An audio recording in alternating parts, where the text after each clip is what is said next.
एक बार फिर से आपको साध फिजिक्स चैनल में आपका स्वागत है। आज के इस वीडियो में हम द्वितीय पाली के प्रश्नों को हल करेंगे। प्रथम पाली के प्रश्नों को हल देखने के लिए आई बटन पर क्लिक करें। ऊपर दिए गए आई बटन पर क्लिक करके प्रथम पाली के प्रश्नों को हल देख सकते हैं।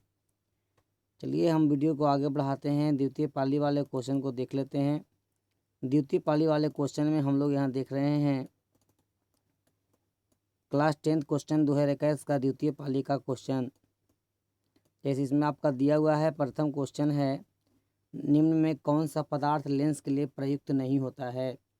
जैसे इसमें अधिकतर ऑप्शन मिलते हैं आप लोग को कांच, पानी, मिट्टी और इनमें से कोई नहीं। तो आपका मिट्टी एक ऐसा पदार्थ है जिससे हम लोग लेंस नहीं बना सकते हैं। लेंस बना सकते हैं लेकिन लेंस की जितनी भी घटनाएं घटती है, प्रकाश का अपवर्तन इसमें मिट्टी में नहीं घटेगा। इसलिए इसका सही आंसर है कि लेंस में हम लोग मिट्टी के माध्यम से लेंस नहीं बना सकते हैं। हम लोग नेक्स्ट क्वेश्चन को जानते हैं। डायनेमो में परिवर्तित करता है। डायनेमो है जो यांत्रिक ऊर्जा को विद्युत ऊर्जा में बदलता है। जिससे हम लोग जानते हैं डायनेमो का मतलब हम लोग समझते हैं, सिंपल भाषा में मोटर बोलते हैं। जैसे जो देखते हैं जिससे हम लोग पुल्ली बोलते हैं। इधर आपका कनेक्शन एक पॉजिटिव होता है, एक निगेटिव होता है। जैसे ही इसको हम लोग घुमाते हैं यानी कि यांत्रिक ऊर्जा जैसे ही देते हैं, यांत्रिक ऊर्जा देने के बाद इधर से आप लोग का करंट फॉलो होना शुरू कर देता है। तो हम लोग बोलते हैं डायनेमो है जो परिवर्तित करता है यांत्रिक ऊर्जा को विद्युत ऊर्जा में। यहाँ हम आप लोग को बता दिए हैं डायनेमो में परिवर्तित करता है यांत्रिक ऊर्जा को विद्युत ऊर्जा में। नेक्स्ट क्वेश्चन की ओर आगे बढ़ते हैं। नेक्स्ट क्वेश्चन में लिखा हुआ है, निम्नलिखित में कौन संख्या प्रकाश के अपवर्तन के लिए सही है। यानी कि प्रकाश के अपवर्तन का नियम पूछ रहा है। तो चूंकि हम लोग जानते हैं प्रकाश के अपवर्तन का दो नियम होता है। इसे पढ़ें, एक आपतित किरण, एक प्रकाश की किरण। इसको हम लोग बोलते हैं अपवर्तित किरण। आने वाली किरण को बोलते हैं आपतित और प्रवेश करने वाली किरणों को बोलते हैं अपवर्तित। इस बिंदु को बोलते हैं आपतन बिंदु, इसको बोलते हैं अभिलंब। तो आपतित किरण और अपवर्तित किरण और आपतन बिंदु पर डाला गया अभिलंब तीनों एक ही तल में होता है। नेक्स्ट क्वेश्चन है, इसको हम लोग आपतित किरण और अभिलंब के बीच जो कोण बनता है उस कोण को हम लोग आई बोलते हैं आपतन कोण। इसे हम लोग अपवर्तन कोण आर बोलते हैं। तो यानी कि हम लोग जानते हैं आपतन कोण की जया, दूसरा नियम आपतन कोण की जया। जया का मतलब होता है साइन का हिंदी। साइन आई बटा साइन आर को हम लोग बोलते हैं आपतन कोण की जया साइन आई, अपवर्तन कोण की जया साइन आर। का अनुपात स्थिरांक होता है जिसे हम लोग स्नेल का नियम भी जानते हैं। यानी कि प्रकाश का अपवर्तन का दो नियम होता है। हम लोग नेक्स्ट क्वेश्चन की ओर आगे बढ़ते हैं। किसी वस्तु का प्रतिबिंब आँख के जिस भाग पर बनता है वह है। तो हम लोग जानते हैं मानव नेत्र का एक ऐसा भाग है जिसे हम लोग बोलते हैं रेटिना। मानव के रेटिना पर है जो यहाँ पर रेटिना होता है, मानव सचनता वाला भाग को रेटिना बोलते हैं। जहाँ पर किसी भी वस्तु का प्रतिबिंब वास्तविक उल्टा बनता है। अब कहा जाता है इलेक्ट्रॉन परावेश होता है। इलेक्ट्रॉन परावेश है जो -1.6 इंटू 10⁻19 कूलाम होता है। तो आप लोग से पूछा जाएगा कि इलेक्ट्रॉन परावेश कितना होता है, तो हम लोग बोल देंगे निगेटिव में 1.6 इंटू 10⁻19 कूलाम। यदि आपको कोई इलेक्ट्रॉन ना पूछकर अगर आपसे पूछा जाता है प्रोटॉन पर कितना आवेश होता है, तो प्रोटॉन पर जब आवेश पूछा जाएगा तो यहाँ निगेटिव ना रखकर यहाँ आपको पॉजिटिव होता है। हम लोग अब नेक्स्ट क्वेश्चन की ओर आगे बढ़ते हैं। किसी माध्यम के अपवर्तनांक म्यू का मान होता है। किसी माध्यम के अपवर्तनांक म्यू का मान हम लोग जानते हैं साइन आई बटा साइन आर बराबर पढ़े हैं म्यू होता है, जिसे हम लोग स्थिरांक कहते हैं, जैसे कि मैंने अभी आपको पीछे वाले वीडियो में बताया। हम लोग अब आगे नेक्स्ट क्वेश्चन की ओर जानते हैं। उत्तल दर्पण में प्रतिबिंब बनता है। उत्तल दर्पण में जो प्रतिबिंब बनता है आभासी एवं काल्पनिक बनता है। जैसे मान लिया जाए आपका उत्तल दर्पण है, उत्तल दर्पण में जो प्रतिबिंब बनता है काल्पनिक हमेशा बनता है, किरणों को पीछे को ले आते हैं। यानी कि आपको कभी भी अगर आपसे पूछा जाएगा कि उत्तल दर्पण में प्रतिबिंब बनता है तो आभासी एवं सीधा। हम लोग अगर नेक्स्ट क्वेश्चन की ओर बढ़ते हैं। एक गोलीय दर्पण की फोकस दूरी 20 सेंटीमीटर है। तो यह गोलीय दर्पण कैसा है। तो गोलीय दर्पण जब यहाँ देख रहे हैं फोकस दूरी आपका पॉजिटिव है, तो चूँकि हम लोग पढ़ते हैं कि उत्तल दर्पण की फोकस दूरी है जो धनात्मक होती है। जैसे हम लोग देख लेते हैं किस प्रकार से धनात्मक होती है। जैसे मान लिया जाए आपका उत्तल दर्पण है, क्योंकि हम लोग जानते हैं राइट साइड में जितना भी डिस्टेंस होता है वो सब पॉजिटिव होता है। ये डॉटेड लाइन से मिलाया जाता है। ये जो आप देखते हैं जो फोकस होता है हम लोग जानते हैं ये ध्रुव के आपका दाईं ओर है, दाईं ओर रहने के कारण पॉजिटिव होता है। तो हम लोग बोलते हैं उत्तल दर्पण की फोकस दूरी धनात्मक यानी कि 20 सेंटीमीटर हो सकती है।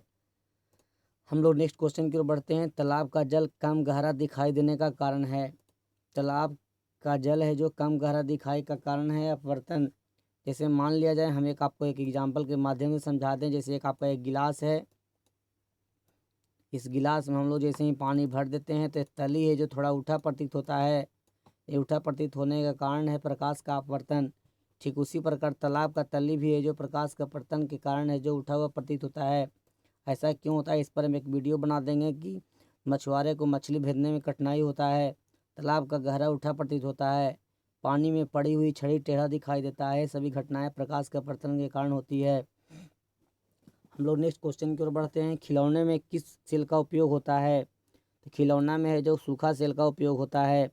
जैसे आप लोग देखते होंगे एक प्रकार का जब हम लोग खिलौना पेंसिल बैटरी से हम लोग बोलते हैं, एक इस प्रकार से कैप रहता है ऊपर, एक इस प्रकार से देखते हैं जस्ता होता है।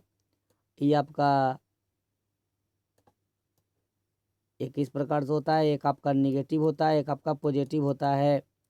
तो यानी कि खिलौने में सेल का जो उपयोग होता है वो आप लोग का सूखा सेल होता है। अवतल दर्पण की फोकस दूरी और वक्रता त्रिज्या में आप लोग संबंध जानते हैं। ये लगभग सही बच्चे जानते हैं। R = 2F प्रथम एक्सरसाइज में ही पढ़ना होता है। हम लोग चलते हैं नेक्स्ट क्वेश्चन की ओर। इलेक्ट्रिक हीटर की कुंडली बनाने में किस पदार्थ का प्रयोग किया जाता है? इलेक्ट्रिक हीटर की कुंडली में जो निकेल और क्रोमियम का मिश्रण होता है, निकेल और क्रोमियम के मिश्रण होने के कारण इसे हम लोग निक्रोम भी कभी कभी कहते हैं। निक्रोम का गलनांक काफ़ी उच्च होता है, अत्यधिक ताप पाने पर ही ये गलता है। यानी कि इसको हम लोग बोलते हैं नाइक्रोम, यानी कि इसका गलनांक काफ़ी अधिक होता है। हम लोग अब नेक्स्ट क्वेश्चन की ओर बढ़ते हैं। नेक्स्ट क्वेश्चन में आपका है, एक यूनिट विद्युत ऊर्जा का मान है। तो कभी अगर आप लोग से पूछा जाएगा एक यूनिट में कितना जूल ऊर्जा होता है, एक यूनिट में आप लोग को ऊर्जा का मान होता है 3.6 × 10⁶ जूल। इतना को हम लोग एक यूनिट कहते हैं। यूनिट है जो विद्युत ऊर्जा का व्यावसायिक मात्रक होता है, जिसे हम लोग किलोवाट घंटा के नाम से भी जानते हैं, जिसे kWh लिखते हैं। प्रकाश के अपवर्तन के 2 नियम है। प्रत्येक बच्चे जानते हैं कि प्रकाश के अपवर्तन के 2 नियम होते हैं। नेक्स्ट क्वेश्चन की ओर आगे बढ़ते हैं। किलोवाट प्रति घंटा इकाई है। तो चूंकि हम लोग पढ़े हैं P = W/T होता है, और W है जो विद्युत ऊर्जा बटा समय, यानी P = W/T। W का मतलब हो गया कार्य का विद्युत ऊर्जा का व्यावसायिक मात्रक पढ़ाएं किलोवाट की बटा घंटा, यानी कि इसको हम लोग बोलते हैं किलोवाट प्रति घंटा को P का मतलब पावर शक्ति। इसीलिए हम लोग यहाँ लिखे हैं किलोवाट प्रति घंटा इकाई है, यानी यहाँ लिख दिया गया है शक्ति का। हम लोग अब नेक्स्ट क्वेश्चन की ओर आगे बढ़ते हैं। अवतल लेंस का आवर्धन होता है। अवतल लेंस का आवर्धन है जो V/U होता है। क्योंकि हम लोग जानते हैं लेंस का जो आवर्धन होता है धनात्मक होता है, ऋणात्मक नहीं होता है। दर्पण का सूत्र होता है, दर्पण का सूत्र 1/V + 1/U = 1/F। प्लस होता है जो आपका लेंस में होता है, लेकिन यदि ऋणात्मक होता है जो दर्पण में होता है।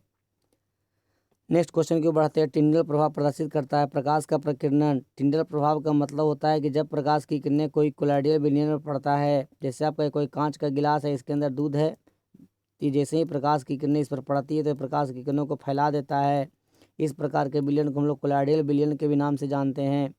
तो प्रकाश की किरणों को जो फैलने की घटना है जो प्रकाश का प्रकीर्णन कहला रहा है।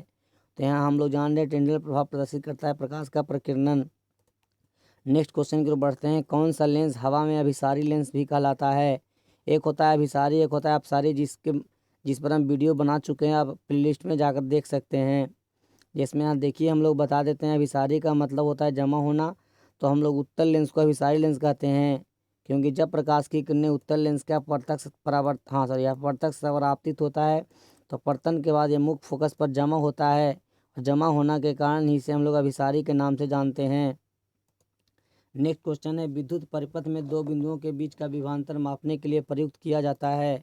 जैसे ही हम लोग एक विद्युत परिपथ बनाए थे, विद्युत परिपथ में एक बिंदु का नाम A दिए थे, एक बिंदु का नाम B दिए थे। ये दोनों के बीच का विभवांतर मापने के लिए हम लोग एक उपयोग किए थे उपकरण का, इसे हम लोग वोल्ट मीटर कहते थे ओम के नियम में। यानी कि वोल्ट मीटर के माध्यम से हम लोग 2 बिंदुओं के बीच का विभवांतर मापते हैं। विद्युत बल्ब के अंदर कौन गैस भरी होती है? निष्क्रिय गैस।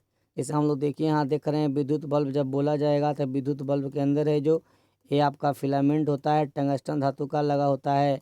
इसके अंदर निष्क्रिय गैस भरी होती है। निष्क्रिय गैस इसीलिए भरी होती है, ये टंगस्टन धातु का जो फिलामेंट होता है जो ऑक्सीजन से अभिक्रिया न करे, ऑक्सीजन से जैसे ही अभिक्रिया करता है तो भंगुर होकर बल्ब के दीवारों पर टूटकर गिर जाता है। इससे बचाव के लिए विद्युत बल्ब के अंदर निष्क्रिय गैस भरी आती है। इस कुछ प्रश्नों का हम अलग से एक वीडियो बना देंगे। प्रकाशिक माध्यम होता है कितने प्रकार का? चूँकि हम लोग जानते हैं प्रकाशीय माध्यम 2 प्रकार के होते हैं। जब हम लोग परावर्तन पढ़ते हैं तो समांगी माध्यम, समांगी माध्यम, एक विसमांगी माध्यम। लेकिन जब हम लोग अपवर्तन पढ़ते हैं तो एक विरल माध्यम, एक सघन माध्यम। जैसे ऊपर वाला आपका विरल माध्यम होता है और नीचे वाला आपका सघन माध्यम होता है। ये विरल माध्यम, सघन माध्यम ऊपर नीचे दोनों अलग अलग हो सकता है। एक ही पॉइंट समझना है कि जिस माध्यम में प्रकाश का वेग अधिक हो उसे विरल माध्यम कहते हैं, जिसमें प्रकाश का वेग कम हो उसे सघन माध्यम कहते हैं। अगला नेक्स्ट क्वेश्चन है, मानव के लिए दृष्टि का स्थायित्व होता है 1/16 सेकेंड, यानी कि 1/16 सेकेंड तक है जो हमारे मानव नेत्र में है जो रेटिना पर प्रतिबिंब है जो किसी वस्तु का टिकता है 1/16 सेकेंड तक, यानी 1 सेकंड का 16वां भाग। अब हम लोग जानते हैं कार्य करने की क्षमता को कहते हैं, कार्य करने की क्षमता को हम लोग ऊर्जा कहते हैं, सब बच्चा से ही जान रहे हैं। आपतन लेंस का आवर्धन होता है, जैसे हम आप लोगों को पढ़ाए थे, लेंस का आवर्धन है जो धनात्मक होता है। अब हम नेक्स्ट जो वीडियो बनाएंगे आप लोग को ये आप लोग का 2021 के बोर्ड परीक्षा में आने वाले प्रश्न का भौतिकी प्रश्न था। अगले जो वीडियो बनाएंगे 2020 का